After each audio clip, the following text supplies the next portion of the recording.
au lieu de prendre notre technologie, en fait, c'est une espèce de GPS de chez Robot. D'accord? Donc, en fait, pour vous remettre dans quelque chose auquel vous êtes habitué, en fait, ici, vous avez l'écran de votre GPS, d'accord? Et puis là, en lieu et place de la carte de Montpellier, là, ce que vous avez une carte du malade. En l'occurrence, c'est une image IRM, d'image scanner, en l'occurrence. Mais ça pourrait être des images IRM, ça pourrait être des images de différentes natures, y compris des images radiologiques. Et puis là, on a le patient.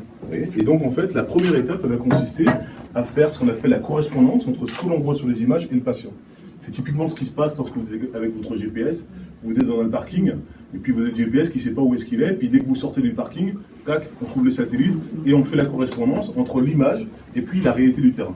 Donc c'est ça, effectivement, la visiocorrespondance. Après, l'étape suivante, en fait, qu'est-ce que fait le robot, tout simplement? Le robot est là pour pouvoir guider la main du chirurgien. C'est-à-dire qu'en fait, le chirurgien va pouvoir planifier, définir très précisément ce qu'il ou elle souhaite faire, en termes de zone à atteindre, par exemple, pour insérer une aiguille à biopsier, pour insérer une électrode. Donc, ROSA, en fait, c'est un GPS pour chirurgie.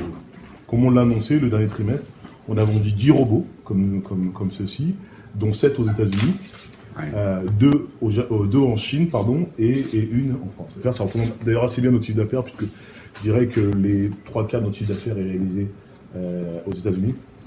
Après, une partie importante, on a un grandissant en Asie, et puis après, c'est l'Europe. La Chine d'école, c'est un marché qui est extrêmement important.